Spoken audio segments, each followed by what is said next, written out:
Сәлеметсіздер ме балалар? Бүгінгі өтетін тақырыбымыз хобби. Бірінші оқылым мәтіні, мәтінді оқып, негізгі ақпаратты табыңдар. Хобби дегеніміз әр адамның өзі сүйіп істейтін әрі қолынан келетін ісі. Біреулер сурет салғанда, біреулер ән айтқанда, ал енді біреулер коллекция жинағанда ұнатады. Жер бетінде қанша адам болса, барлығының да бос уақытында айналысатын сүйікті ісі болады. Қазақ қаламгерлерінің көпшілігінің сүйікті істері болған. Мәселен, балалар ақыны Мұзаффар Әлімбаевтың хоббиі сөз жұмбақ, сканворд құрап шешу, әлем халықтарының мақал-мәтелдерін жинау, оларды қазақ тіліне аудару. Жауынгер жазушы Әзілхан Нұршайықовтың хоббиі сурет салу, жақсы кітап жинау. Қадыр Мырза Әлінің хоббиі кітап, қалам, бәкі, төсбелгі жинау болса, жазушы аудармашы Герольд Бельгер шахмат ойнауды жақсы көрген. Классик жазушы Ғабит Мүсірепов неше алуан таяқ жинаған. Қазақтың бір туар ұлы Дінмұхамед Қонаев оттықтан топтама жинаса, Нұрсұлтан Әбішұлы Назарбаевтың хоббиі табиғат аясында болу, спортпен шұғылдану, музыка тыңдап, кітап оқу екен. Сол секілді өнер адамдарының да хоббилері сан алуан. Бірі құс өсірумен айналысса, екіншілері аңшылықпен, үшіншілері жылқы ұстаумен, төртіншілері қолөнер кәсібімен, гүл өсірумен, тағы басқа істермен айналысқанды ұнатады, ғаламтор желісінен. Ал балалар, енді сұрақтарға жауап берейік. Бірінші сұрақ: адам хоббимен не үшін айналысады деп ойлайсыңдар? Дәлел келтіріңдер. Адамдар хоббимен бос уақытын қызықты өткізу үшін және бір сәт миы мен жүйке жүйесі тынығу үшін айналысады. Мысалы, сурет салу ойлауды, сөйлеуді, көруді және мидың екі жарды шарларын дамытады екен. Екінші, сендердің хоббилерің бар ма? Болашақта қандай істі қолға алғыларың келеді? Мысалға, сурет салу, би билеу, ән айту, домбырада ойнау, болашақта қандай істі қолға алғыларың келетінін апайларыңа айтып беріңдер.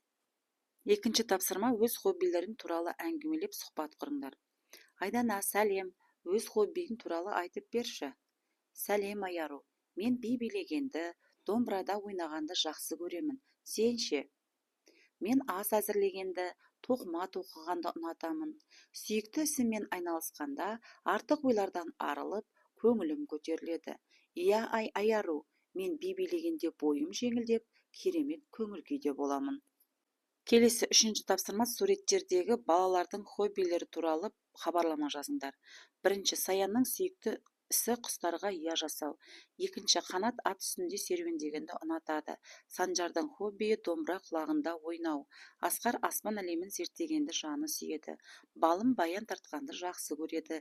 Ескендір жиі итпен серуендейді. Аяланың сүйікті ісі ас дайындау. Қарасай мен Назым сурет салғанды ұнатады. Әселдің хоббиі би билеу, Дана кесте тіккенді жақсы көреді. Келесі тапсырма. Бесінші тапсырма. Екі тапсырманың бірін орындаңдар. Бірінші тапсырма: өздеріңе жақсы таныс адамнан оның хоббиі жайлы сұхбат алыңдар. Екінші тапсырма: мәтінді негізге алып, өздеріңнің сүйікті істеріңнің артықшылығын жарнамалаңдар. Мәтіндеріңнен күрделі сөздерді теріп жазып, түрлерін көрсетіңдер. Менің сүйікті ісім қолөнер. Күйзеліс пен көңілсіздіктен арылтатын іс тоқыма тоқу.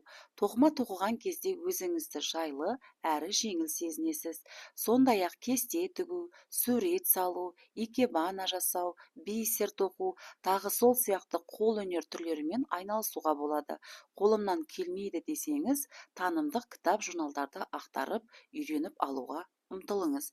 Ендеше осы мәтіннің ішінен күрделі сөздерді теріп алып, оны түрлеріне қарай ажыратайық.